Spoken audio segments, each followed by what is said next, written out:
میدونی من همیشه توی ویدیوام همینجوری ظاهر میشم. خب بریم سراغ کارمون که خیلی صحبت داریم امروز. سلام بچه ها، من کیمیام و امروز میخوام بهتون بگم که چجوری میتونین از سایت سجونگ استفاده کنین. قبلا توی کانال تلگرامم براتون توضیح دادم که چجوری باید توی سایت سجونگ اکانت بسازین یا اصلا چه چیزایی میتونید توی سایت سجونگ یاد بگیرین. اما امروز میخوام توی یوتیوب به صورت ویژه تر و شاید به صورت سریالی براتون توضیح بدم که توی سایت سجونگ چه چیزایی میتونین پیدا کنین. اول از همه بهتره بگم مدرسه سجونگ چیه؟ مدرسه سجونگ مدرسه‌ایه که توی اون به شما زبان کره‌ای آموزش داده میشه. این مدرسه تو سراسر دنیا شعبات مختلفی داره. ممکنه توی یک کشور با توجه به جمعیت یا با توجه به خواسته هاشون بالای 5-6 تا مؤسسه هم داشته باشه. مثلا توی ایران 2 تا مؤسسه تهران و اصفهان وجود دارن که به شما زبان کره‌ای رو آموزش میدن. توی این مؤسسات معمولا کتاب‌های مختلفی که مرتبط به زبان کره‌ای هستن آموزش داده میشه. از کتاب‌های مثل سجونگ هانگوگو که تمام 4 تا مهارت شنیداری، گفتاری، نوشتاری و خوندن زبان کره‌ای رو به شما آموزش میده، یا کتاب‌های مثل کتاب‌های کانورسیشن که فقط روی مکالمه شما خیلی سرمایه گذاری میکنه. البته تو کشورهای دیگه میدونم که یه سری کتاب‌های دیگه هم ممکنه آموزش داده بشه، مثلا صحبت کردن فقط و فقط برای چرخوندن یه بیزینس، اصطلاحات یا صحبت‌هایی که شما برای ارتباط برقرار کردن با پارتنرهای شرکتتون نیازمندی رو توی اون کتاب بهتون آموزش داده میشه.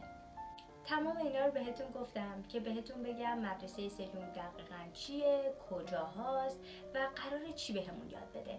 اما حالا میریم سر سایت و وبسایت سجونگ. سجونگ الان 2 تا سایت داره که من ازش خیلی استفاده میکنم و خیلی دوستش دارم.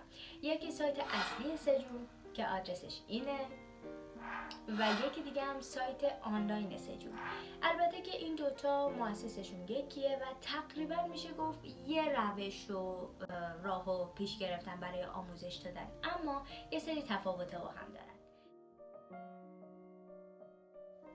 همه اینا رو بهتون گفتم تا متوجه بشین مدرسه سجونگ چیه، کارش چیه و اصلا کجاها هست.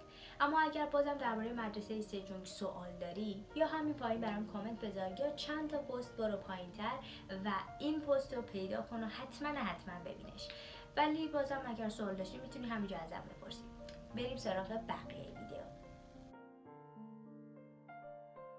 تا اینجا بهتون گفتم مدرسه سجونگ چیه و چی کار میکنه، اما حالا میخوایم بریم سر وبسایتش. خیلی از بچه‌ها هستن که به خاطر اینکه توی 2 تا شهر تهران یا اصفهان نیستن یا نمیتونن توی مؤسسه سجونگ حضور پیدا کنن یا به دلایل مختلفی امکان اینکه به صورت حضوری کلاس‌ها رو شرکت کنن ندارن یا مسائل دیگه، دلشون میخواد زبان کره‌ای رو یاد بگیرن و خیلی هم دلشون میخواد که اساتید سجونگ اونها رو تحصیل کنن، بهشون آموزش بدن و چیزای دیگه. دوست دارن با کتابای سجونگ پیش برن اما نمیتونن تو کلاس‌های سجونگ یا تو مدرسه‌های سجونگ که اطرافشون هست شرکت کنن یا قبول نشدن.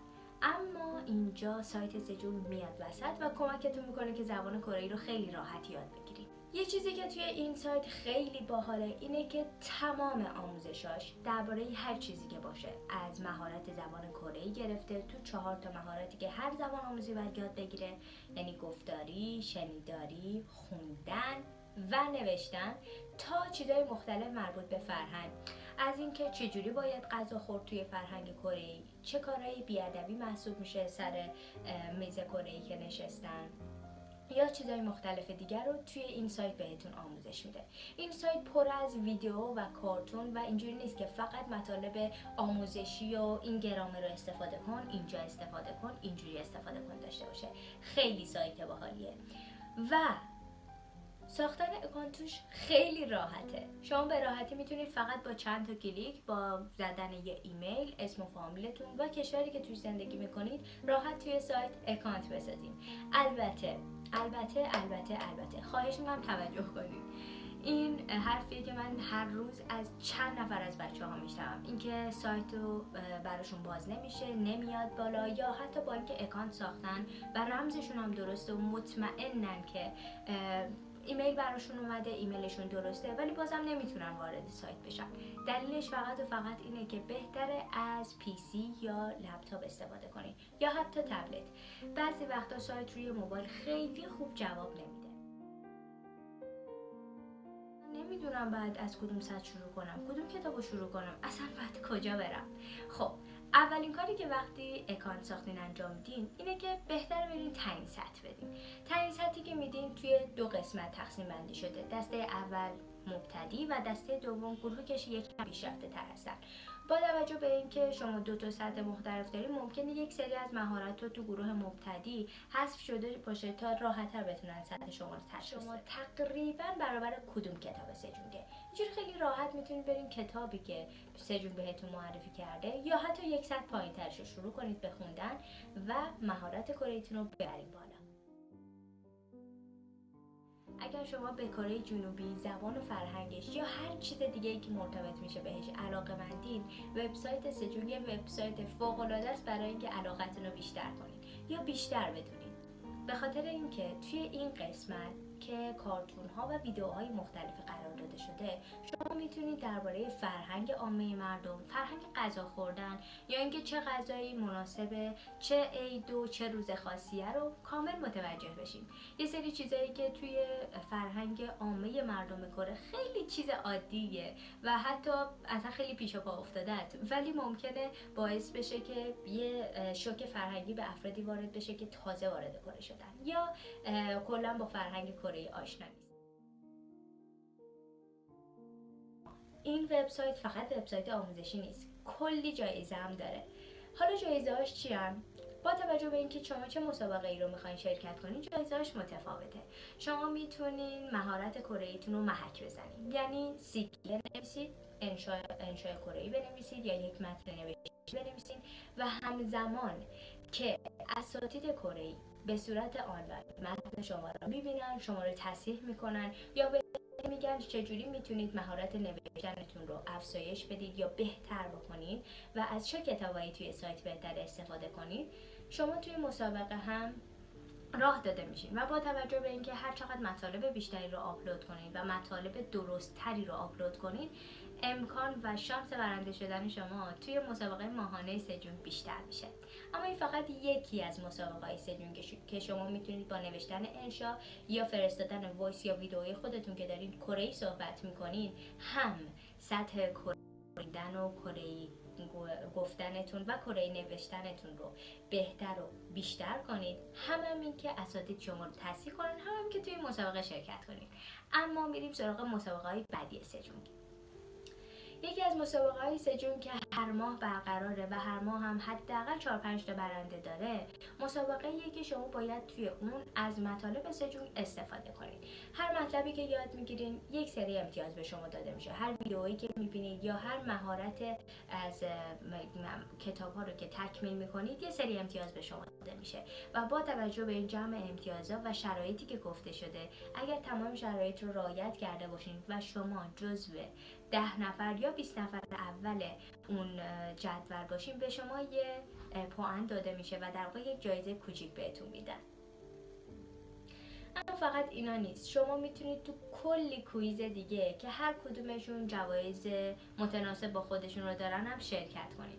مثلا هر سال ممکنه یه بازیگر یا چند تا خواننده یا یه گروه از آیدلای مورد علاقه شما بشن سفیر سجون.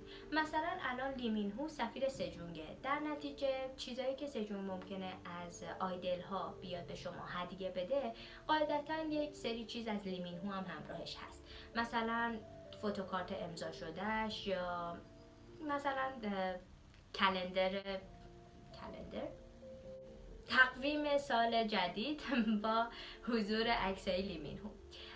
ولی هر سال متفاوته. مثلا یه سال B2B سفیر سجون بوده، امسال لیمینهو، سال دیگه ممکنه افراد دیگه باشن. کاش میشد اوسمون باشه. اوه مای گاد. شایدم BTS، شایدم سوپر جونیور. I don't know. اوکی. این ویدیو قرار آموزشی باشه. پس بهتر از این فکر و خیال بیایم بیرون. مرسی. سایت دیگه هم سجون داره، سایت آنلاین سجون، که توی این سایت بیشتر تقسیم بندی کرده به دو دسته: افرادی که توی سجون در حال درس خوندن هستن و افرادی که توی سجون نیستن. افرادی که توی سجون در حال درس خوندن هستن یک سری کورس‌های بیشتری دارن، مثل یه سری کورس‌های کوچولویی درباره پرونانسیشن ها یا چیزای مرتبط به زبان. اما همه میتونن از تمام ویدیوهای فرهنگی که توی این سایت استفاده کنن. مثلا اینکه شما وقتی سر یک میز کوره‌ای میشینین باید چیکار کنین، از قاشق و چاپستیک باید کجا استفاده کنین، یا مثلا فرهنگ‌های مرتبط به خط و هنر نقاشی کره‌ای که مثلا کره‌ای‌ها نقاشی‌هاشون رو چجوری میکشیدن و آیا منم میتونم الان با وسایلی که دم دستم دارم یه نقاشی کره‌ای بکشم، یا اینکه خطاطی کره‌ای پیشینش از کجاست، اصلا چجوری شکل گرفته، چجوری ارتقا پیدا کرده، تو دوره اخیر به چه سمت و سوی رفته.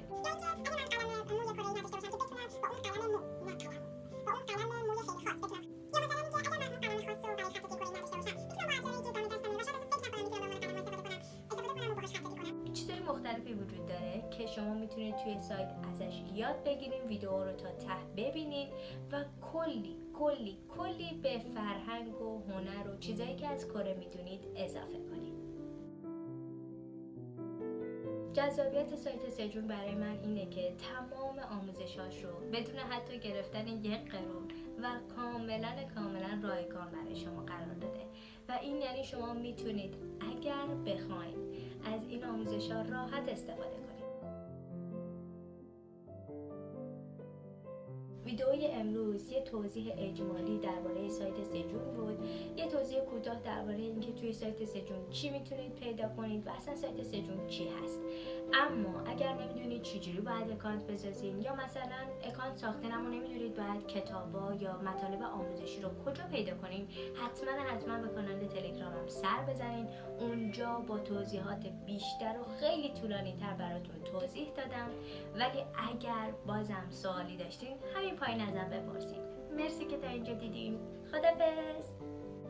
فکر کنم دیگه وقتشه که محو بشم. بابا کلی کار داریم.